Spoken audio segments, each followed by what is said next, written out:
Donc moi, je sais aussi que j'ai besoin de voir mes amis, mais en postpartum, je n'ai pas envie de me déplacer et j'ai pas envie que ce soit le soir. Donc il y a des conditions aussi pour que mon stress s'apaise. Il faut aussi que ça n'en ajoute pas. Et donc je n'ai pas à me galérer avec mon bébé, à le sortir, à anticiper le trajet. Les gens sont les bienvenus chez moi dans des horaires qui me conviennent, donc plutôt le matin, par exemple. Et je vais vous expliquer pourquoi après. Hey hey! Allez, si vous écoutez la matrescence, c'est que vous êtes prêt ou prête à entrer dans le monde de la parentalité ou bien que vous êtes déjà dans le cœur de ce tumulte bouillonnant, merveilleux, mais éreintant. La matrescence, pour faire court, c'est la contraction des mots maternité et adolescence pour expliquer la naissance d'une mère sur le plan psychologique, physiologique, neurologique et sociétal. On explore le changement d'identité qui s'opère chez nous les parents, parce que la matrescence, ça existe aussi. Je m'appelle Clémentine Sarlat et avant de devenir chef d'entreprise presque par accident et podcasteuse à presque plein temps, j'ai été pendant 7 ans journaliste sport à la télé. Donc vous m'avez peut-être déjà aperçu dans votre télé quand je parlais de rugby ou de tennis. En juillet 2018, j'ai quitté mon CDI et ma vie parisienne après l'arrivée de ma première fille en n'ayant aucune idée de ce qui m'attendait. En mars 2019, j'ai créé ce podcast depuis chez moi à côté de Bordeaux pour trouver des réponses à mes questions de jeune maman et aux bouleversements majeurs que je venais de vivre.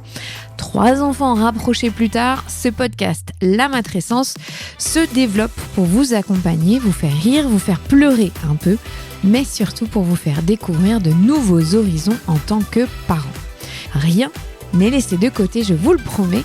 Embarquez avec moi pour une expérience intense. Promis, vous en ressortirez différent et j'espère plus aligné avec vous-même. Ah si, dernière chose, abonnez-vous sur votre plateforme d'écoute, c'est le meilleur moyen de donner de la visibilité à ce podcast. Mille merci, let's go.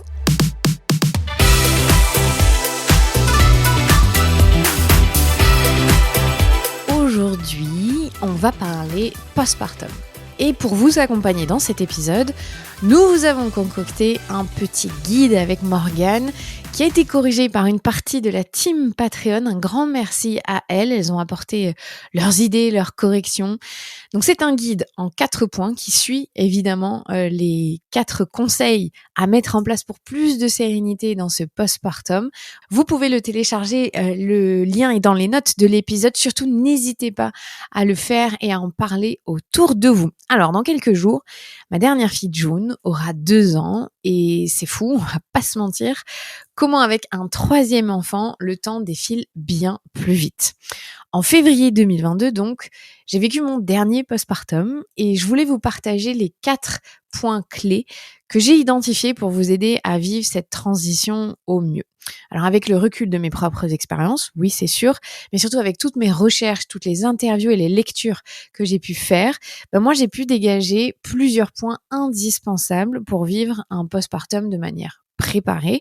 Et vous avez bien entendu, je n'ai pas dit de manière réussie, mais bien de manière préparée. Et la nuance, elle est très importante dans cette période de vie qui est assez chamboulante.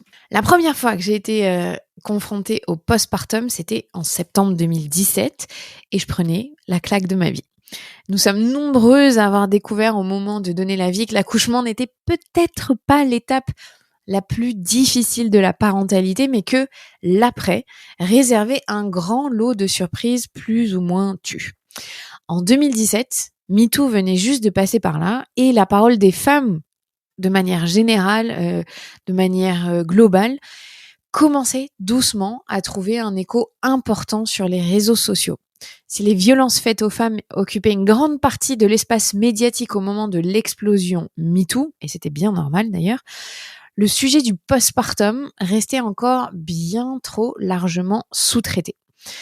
Quand je suis devenue mère, donc pour la première fois, les réseaux sociaux français ne regorgeaient pas encore de centaines de comptes dédiés à ce phénomène comme on peut en trouver aujourd'hui, ni de professionnels de santé pour nous aiguiller autour du postpartum, ni de livres spécifiquement écrits sur le sujet. Il y en avait quelques-uns évidemment, mais c'était pas un sujet prédominant dans la maternité.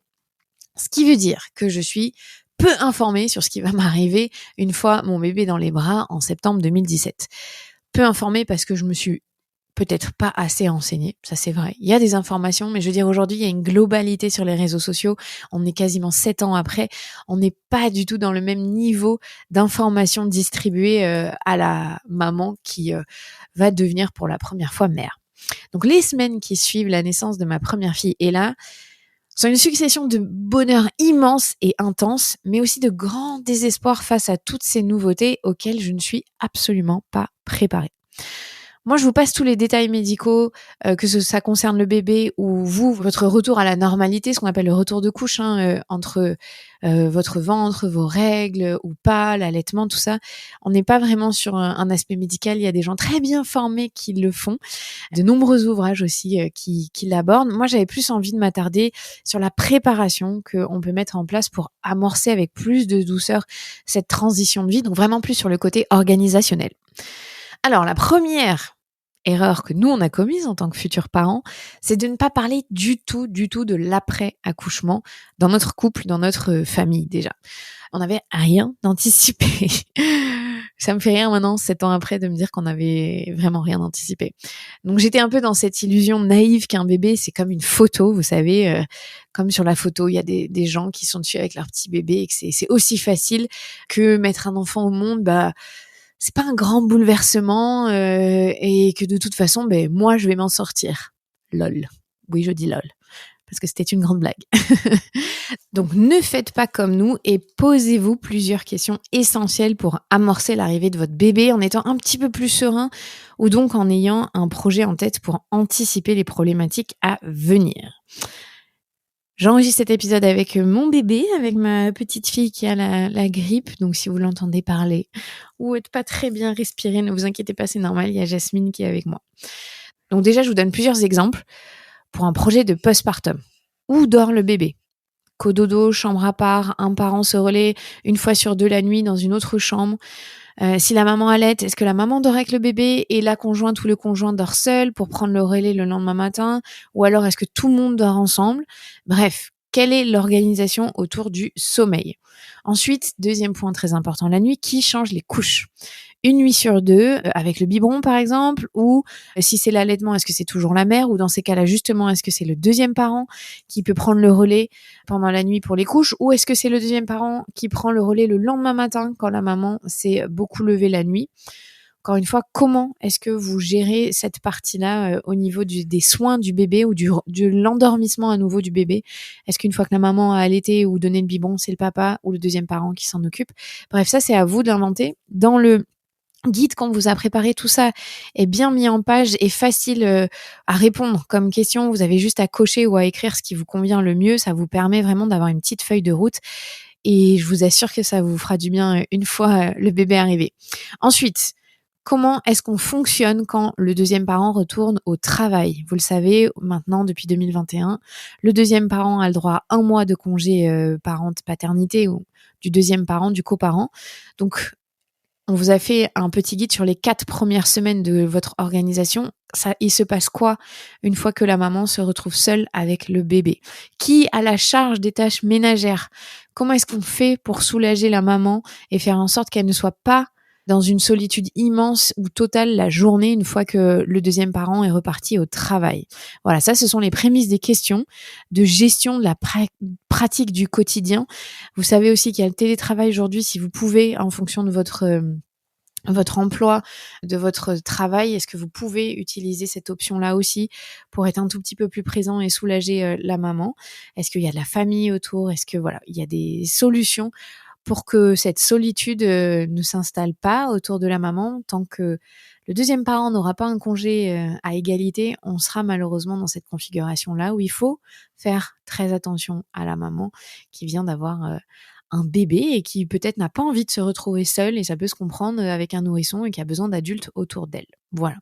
Ensuite, le deuxième point dans cette partie-là du projet de postpartum, c'est la gestion des émotions. Qui est la meilleure personne dans la gestion du stress? Comment est-ce que chacun gère le stress? Cette question est très importante parce que moi, je me l'étais pas posée. Je n'avais aucune idée de comment gérer mon stress, de ce qui me déclenchait, de ce qui me faisait peur, de comment je réagissais quand j'étais sous stress. Elle est importante aussi cette question vraiment parce que le manque de sommeil, les pleurs et toutes les nouveautés, les émotions, ça bouleverse et ça demande de comprendre notre rapport au stress. Je vous le dis, 6, quasiment 7 ans maintenant après l'arrivée de ma première fille, je peux aujourd'hui dire que je sais comment je suis quand je suis stressée. Je suis insupportable, comme beaucoup d'entre nous. Et je sais surtout de quoi j'ai besoin. Il y a 6 ans, je vous le redis, je n'en avais aucune idée. Moi, par exemple, j'ai besoin d'aller prendre l'air, marcher un peu pour voir la lumière du jour. On sait à quel point l'exposition à la lumière du jour est importante pour le cycle circadien, pour le rythme circadien, pour avoir un sommeil réparateur, pour la santé mentale tout simplement. Donc je sais qu'en postpartum, on insiste beaucoup sur le repos et ça fera l'objet tout à l'heure d'un point. Mais n'oubliez pas aussi juste d'aller vous asseoir dehors si vous pouvez. Un jour, il fait beau, sur un fauteuil avec votre bébé bien emmitouflé, de sortir de l'espace confiné de la maison, ça peut vraiment aider à faire baisser le stress. Moi, je sais que j'ai besoin de la nature, personnellement. Je sais aussi que j'ai besoin de relais, de soutien moral. J'ai besoin d'être parfois isolée pour juste faire mes respirations. Aujourd'hui, j'ai compris le pouvoir de la respiration et apprendre à respirer profondément. C'est un cadeau. Et ça fait redescendre la tension, ça fait revenir le système nerveux à un état de quiétude, de plénitude, au lieu d'être dans un mode de fight or flight, vous savez, j'en ai parlé dans un épisode. Donc moi, je sais aussi que j'ai besoin de voir mes amis, mais en postpartum, je n'ai pas envie de me déplacer et j'ai pas envie que ce soit le soir. Donc il y a des conditions aussi. Pour que mon stress s'apaise, il faut aussi que ça n'en ajoute pas. Et donc, je n'ai pas à me galérer avec mon bébé, à le sortir, à anticiper le trajet. Les gens sont les bienvenus chez moi dans des horaires qui me conviennent, donc plutôt le matin, par exemple. Et je vais vous expliquer pourquoi après. Ensuite, le deuxième point très important à mettre en place, c'est la préparation des repas. On va parler concret avec la nourriture, qui est le pilier essentiel de la récupération pour la maman et pour le deuxième parent aussi, on va pas se mentir. Donc mon premier postpartum, ça a été un fiasco niveau préparation. En revanche, mon deuxième, il a été vraiment ultra bien anticipé, principalement au niveau de la nourriture. Donc pour mon bébé qui est là avec moi, qui respire fort si vous l'entendez, qui est Jasmine. Entre 2017 et 2020, je me suis énormément documentée. J'ai lancé ce podcast, j'ai reçu beaucoup d'invités. Notamment, je vous en parle de ces épisodes-là avec Julia Simon et Céline Chadla, qui sont dans les épisodes 25 et 35. Vous aurez les liens Oh oui, mon chat. Vous aurez les liens dans les notes de l'épisode. Donc, ces deux femmes qui, et pas que, et toutes mes lectures, qui ont balisé mon parcours de nouvelle maman. Et j'ai lu aussi un livre essentiel bien avant de lancer mon podcast. J'ai lu en 2018 donc, qui s'appelle The First 40 Days, donc les 40 premiers jours. Il est en anglais, il n'y a pas de traduction française. Il a été écrit par Heng Wu, je suis désolée pour la mauvaise prononciation, qui est américaine et d'origine chinoise, qui reprend les piliers de la tradition chinoise, donc, pour accompagner la nouvelle maman dans les 40 premiers jours après son accouchement. Et dans ce livre, elle développe au maximum l'importance, mais immense, de se nourrir de manière très spécifique en postpartum. Elle m'a vraiment ouvert les yeux sur cette période vulnérable, en suspens, où le temps est long. J'en parlerai un jour, le rapport au temps qui change quand on devient parent, et surtout dans cette période du postpartum. Et donc moi, avec toutes ces connaissances, j'étais prête et très très bien entourée. Je l'ai déjà raconté plusieurs fois sur les réseaux sociaux et notamment aussi dans un épisode où je parle de mon postpartum, mais une de mes meilleures amies, Olivia, qui est d'origine vietnamienne, m'avait proposé de cuisiner une journée entière avec elle, sa maman et sa cousine, pour me préparer une 40aine de plats d'avance à congeler. Ça m'a duré, sincèrement, ça m'a duré le premier mois facilement pour moi et mon mari. Mon mari et moi, pardon. C'est pas correct de dire ça. Et au-delà de l'aspect pratique, c'était un moment vraiment marquant pour moi de voir 3 femmes se démener, me faire à manger pour m'aider, me faciliter la vie après l'arrivée de ma petite fille. Et en fait, c'était fun. Je me souviens que j'étais épuisée de ma grossesse, je les ai pas du tout aidées. Mais je sais que j'avais adoré pouvoir être autour d'elles pendant la préparation, les voir prendre plaisir à faire la cuisine. Toutes les recettes étaient des spécialités vietnamiennes, avec des bouillons, des pho, du poulet, du riz, des légumes sautés. En gros, il y avait vraiment que des plats nourrissants pour cette période très particulière. Et je leur en suis infiniment reconnaissante. Et d'ailleurs, Olivia est la marraine de Jasmine. Et donc mon conseil, c'est simple, vous pouvez trouver une solution pour préparer les repas en avance. Vous pouvez vous organiser avec vos amis ou avec votre famille, avec votre mec pourquoi pas, ou votre meuf. Vous pouvez organiser une journée cuisine pour préparer à l'avance de nombreux plats congelés. Vous pouvez aussi décider qu'à chaque fois que vous cuisinez les 2 mois avant l'arrivée de bébé, à chaque fois vous faites une portion en plus ou 2 portions en plus pour commencer à les congeler. Pourquoi ? Simplement parce que cuisiner, ce sera le dernier de vos soucis à ce moment-là. Si vous avez sûrement en tête l'envie de vous commander des sushis après la fin de votre grossesse, je sais c'est cliché, mais c'est ce que beaucoup de femmes font, gardez quand même en mémoire que votre corps aura surtout besoin d'aliments chauds pour vous nourrir et vous requinquer. Donc voilà, les bouillons, les soupes, les dalles, les veloutés, les purées, les boules d'énergie, les dattes sont vos amis. Même quand c'est l'été, je sais que c'est dur, on a beaucoup moins envie de prendre ça. J'avoue, j'ai eu de la chance d'avoir des postpartum dans des périodes beaucoup moins chaudes. Bon, évidemment, vous faites absolument ce que vous voulez avec vos envies, votre allaitement ou non, vos contraintes, mais simplement apprendre à repenser notre rapport à la nourriture durant cette période, c'est primordial. Il y a aussi aujourd'hui plein de traiteurs spécialisés dans le postpartum pour vous accompagner si vous voulez vous épargner la cuisine. Si vous voulez les liens d'ailleurs, je vous les mettrai dans la newsletter de vendredi. Vous le savez, je suis pas du tout spécialiste de la nutrition, donc le mieux, si vous avez des questions, si vous n'êtes pas sûr, c'est toujours de s'entourer de professionnels formés au postpartum. Si vous sentez que vous en avez besoin, vous pouvez aussi laisser votre intuition vous guider et faire au feeling au niveau de la nourriture. Une chose très, très importante à retenir dans cette période, ne cherchez surtout pas à perdre du poids. Je sais, on a toute envie de retrouver notre corps, on se sent toutes bizarres dans ce ventre qui nous ressemble plus et ce corps qui nous ressemble plus. Mais sauf que n'oubliez pas, votre corps vient de fabriquer et mettre au monde un être humain. Je pense qu'il est indispensable de s'enlever toute pression autour du poids en ce qui concerne la nourriture. Faites-lui du bien à votre corps, nourrissez-le, donnez-lui ce dont il a besoin, surtout si vous allaitez, votre apport calorique, j'aime pas dire ça, mais est plus conséquent, vous allez avoir beaucoup plus faim, c'est normal. Vous vous nourrissez vous et vous nourrissez un être humain. Reprenez les bases, redites-vous. Vous avez fabriqué un être humain, vous l'avez mis au monde. Votre corps, il a besoin que vous le souteniez, que vous vous en occupiez et pas que vous essayiez de le mettre au régime. Vraiment, je sais cette difficulté à accepter son corps en postpartum, mais plus vous lui ferez du bien, mieux ce sera. Alors, la dernière chose aussi à laquelle il faut penser par rapport à ça, c'est l'hydratation. Hydratez-vous. Il y a des petits tips faciles. Mettez un énorme verre d'eau ou le conjoint, la conjointe met un énorme verre d'eau à côté de votre lit. Tous les jours, c'est lui qui est en charge ou elle qui est en charge de le remplir, ou à côté du canapé, là où peu importe où vous êtes, ayez toujours une bouteille, un verre d'eau parce que vous allez avoir très soif. Surtout si vous allaitez et que vous ne connaissez pas ce sentiment, c'est assez particulier. Mais même si vous n'allaitez pas, hydratez-vous, c'est la base. L'eau vous fera toujours du bien. Alors, le troisième aspect dont on va parler, dont on doit parler ouvertement, c'est le repos. Pour mon premier postpartum, comme beaucoup de femmes, je crois, j'ai pas pris la mesure de la fatigue qui allait s'accumuler au fil des mois. Au début, on se sent fatigué, mais on se dit ça va aller, ça va passer. Moi, perso, j'ai fait une grosse erreur, c'est que j'ai géré toutes les nuits, toutes les siestes, c'est pour mon premier. Et je me suis sincèrement sacrifiée, j'aurais absolument pas dû, mais ça, c'était à cause de notre manque flagrant de préparation et de communication, et aussi, on va pas se mentir, de la société patriarcale dans laquelle on vit, qui avait infusé nos comportements à tous les deux. Au lieu de mettre des limites et de se préparer, je me suis dit non, moi je dois tout faire parce que c'est normal, c'est à moi la maman. Mais c'est faux. C'est faux et si je l'avais anticipé avant, on l'aurait pas fait de cette manière-là et d'ailleurs ça s'est pas passé comme ça pour les deux suivantes. Donc au lieu de me reposer la journée, j'essayais d'être la plus active possible. J'arrivais pas à me poser, il faisait beau donc je sortais. Si bien qu'au bout de 10 jours, j'avais une tension catastrophique et ma sage-femme m'a demandé d'arrêter d'être tout le temps debout et de me poser pour me reposer.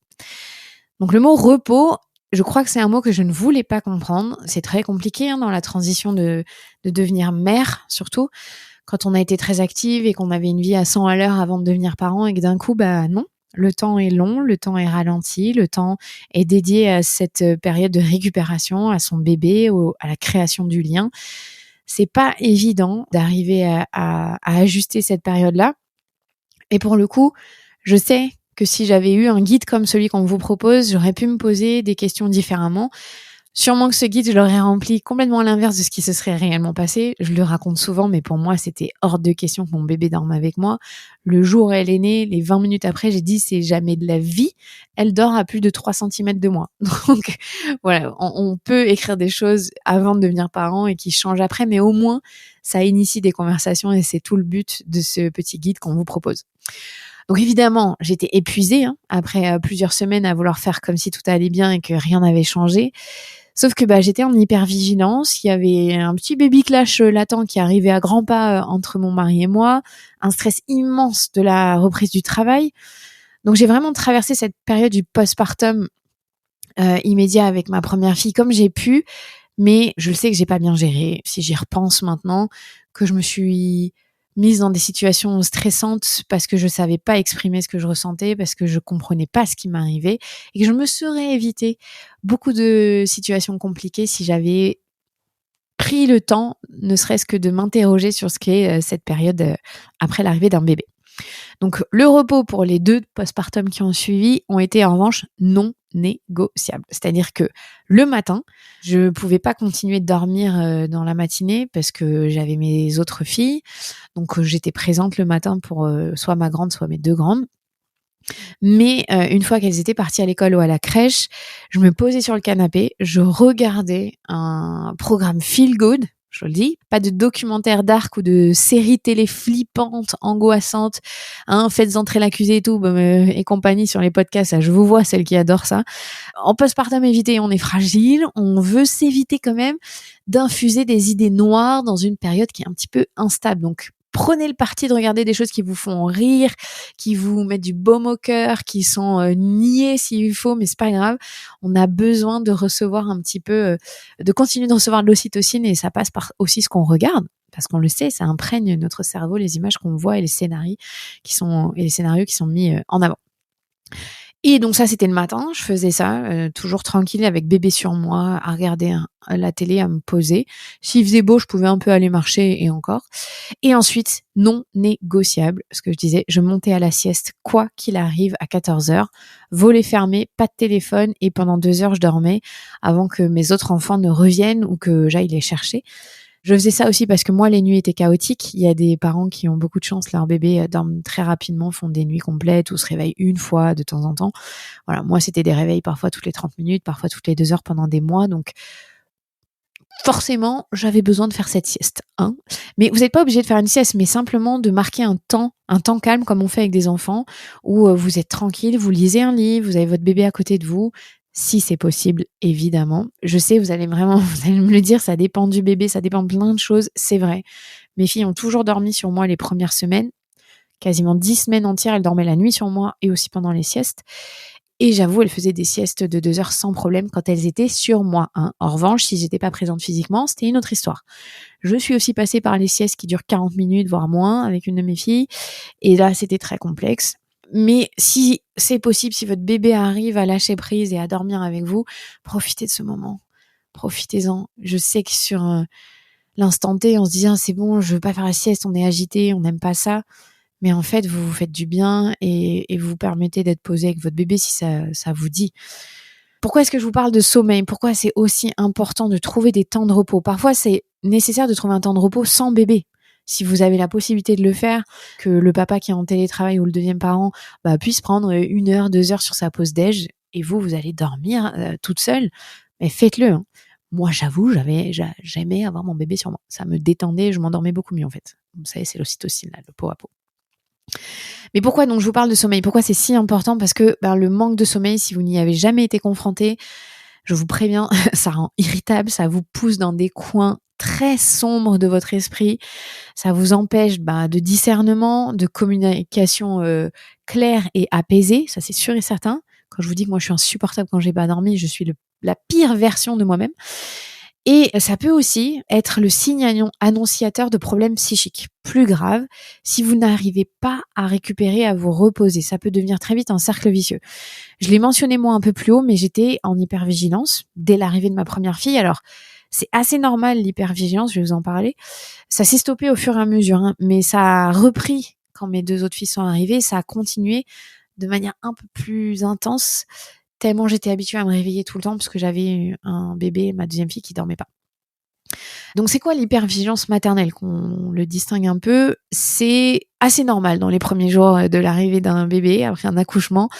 On a du mal à dormir, on est complètement bouleversé, pourtant on est épuisé. C'est ça l'hypervigilance maternelle, c'est qu'on n'arrive pas à dormir alors qu'on est épuisé. On est déphasé et on est préoccupé par notre bébé et son état. On n'arrive pas à lâcher prise en ayant peur qu'il se passe quelque chose pour le bébé. C'est pour ça que c'est assez normal que ça arrive.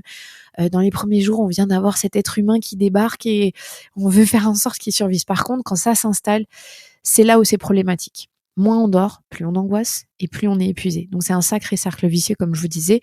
Et donc arriver à trouver de la détente, c'est essentiel, à instaurer des moments de repos, à avoir du relais quand on a trop peur de s'endormir parce que bébé, il y a personne d'autre que vous pour le surveiller. Je suis passée par là, je le sais. J'arrivais beaucoup mieux à lâcher prise parfois quand je savais que quelqu'un d'autre était 100% dédié à mon bébé et que ça irait s'il se réveillait ou avait besoin d'être consolé. Donc moi, je me souviens, on mettait des musiques relaxantes pour s'endormir le soir notamment et ça marchait super bien pour notre première fille.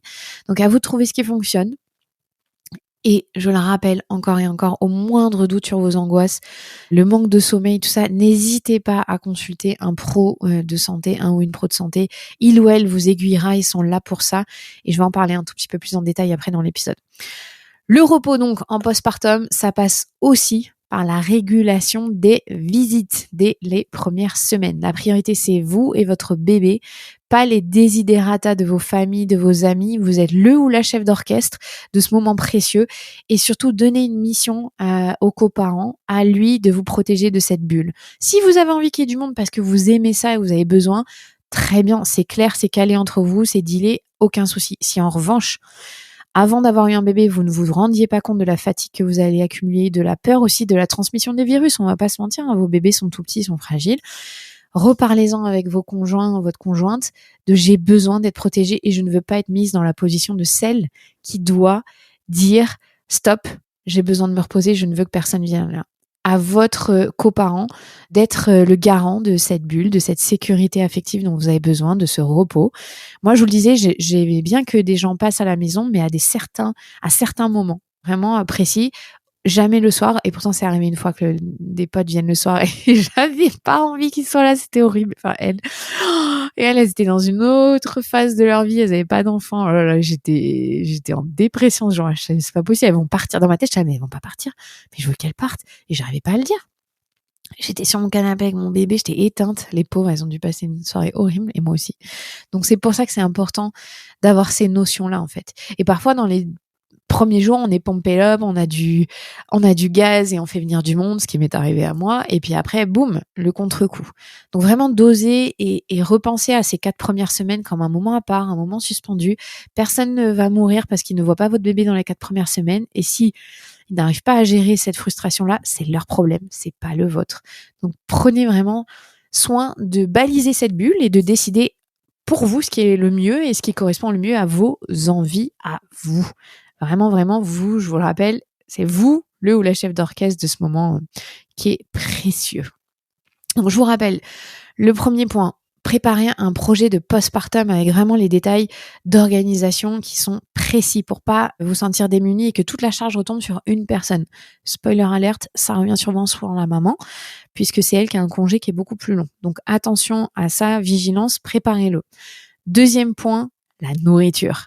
Anticipez. Je vous assure que vous serez trop content d'avoir vos plats prêts à l'avance. Allez chez Picard, peu importe, faites ce qui vous arrange, ce qui est propre à votre organisation personnelle, mais je veux dire, ayez pensé à ça avant. Il y a les meal trains aussi qui sont super, donc vous avez un calendrier où tout est préparé à l'avance, c'est-à-dire votre voisine vous apporte tel plat le lundi, votre collègue est le mardi, vos parents le mercredi, il y en a un qui vient faire la vaisselle, voilà. Il y a toute une organisation, vous tapez meal train sur internet, vous aurez des projets tout faits que vous pourrez mettre en application. Et donc, le troisième point dont on vient parler, c'est le repos. Préparez, organisez votre repos, balisez votre repos et votre bulle avec votre famille à 3, à 4, à 5, peu importe combien vous êtes quand vous accueillez un nouveau bébé. Le dernier point, c'est l'accompagnement par les pros de santé. Vraiment, cette partie, ne la négligez pas. Entourez-vous, n'ayez pas peur. Vous aurez le droit, vous le savez normalement, au suivi de votre sage-femme à votre retour de la maternité. C'est remboursé par la sécurité sociale. Je sais que vous devez sûrement le savoir. Vous avez aussi maintenant un entretien post-natal, surtout dans les 2 premiers mois. Faites-le. Moi, ça n'existait pas quand j'ai eu mes enfants. Juste, ces pros aujourd'hui, normalement, doivent être formés à repérer s'il y a des dépressions du postpartum, s'il y a des difficultés maternelles ou parentales. Donc, n'hésitez pas à solliciter ce rendez-vous et à vous livrer, en fait. C'est plus ça que j'ai envie de vous dire. Livrez-vous. Laissez accueillir ces émotions qui sont là pour vous. Vous avez le droit, évidemment, de vous sentir mal et d'être bouleversée. Et vous avez le droit d'être heureuse et de péter la forme et de trouver ça incroyable de devenir parent. Les deux sont OK, vraiment, il n'y a pas de bon ou de mauvaise façon de devenir parent. Donc, c'est remboursé par la Sécu, la sage-femme dans votre suivi en retour de couche. Si vous en avez besoin, les conseillères en lactation sont phénoménales. Très important d'aller auprès de personnes formées sur l'allaitement, vraiment. C'est primordial et ça fera une énorme différence dans votre allaitement si vous ressentez des difficultés. Ensuite, il y a les doulas. Oui, je sais, elles sont pas catégorisées pro de santé, mais elles sont là pour le bien-être de la maman et des familles. Vous pouvez, en postpartum, vous entourer d'une doula, ou même peut-être vous l'avez fait pendant votre grossesse. Moi, j'ai vraiment eu besoin d'être accompagnée après en postpartum. Je trouvais ça plus intéressant. Vous pouvez demander un soin rebozo. Une de mes cousines est doula, elle m'a fait un soin rebozo avec mon bébé, c'était merveilleux. Vous pouvez demander ce soin ou cet accompagnement qui a un coût financier sur votre liste de naissance. Parfois, vous vous retrouverez avec des choses inutiles pour le bébé, alors que pour vous, c'est primordial. Demandez un massage, demandez vraiment quelque chose qui va venir prendre soin de vous. Il y a aussi les psychologues spécialisés dans ce tourment qu'est le postpartum. Faut pas avoir honte d'aller chercher du soutien psychologique, psychologue, thérapeute, psychiatre. Évidemment, c'est vous qui décidez de votre prise en charge. Il y a toujours un aspect financier. Je le redirai souvent, c'est pas moi qui ai fait la prise en charge de ces choses-là et je suis navrée que ce soit aussi cher, c'est vraiment compliqué. Et puis ensuite, vous avez aussi donc votre gynécologue ou votre sage-femme à qui vous, encore une fois, vous pourrez relater vos difficultés si besoin.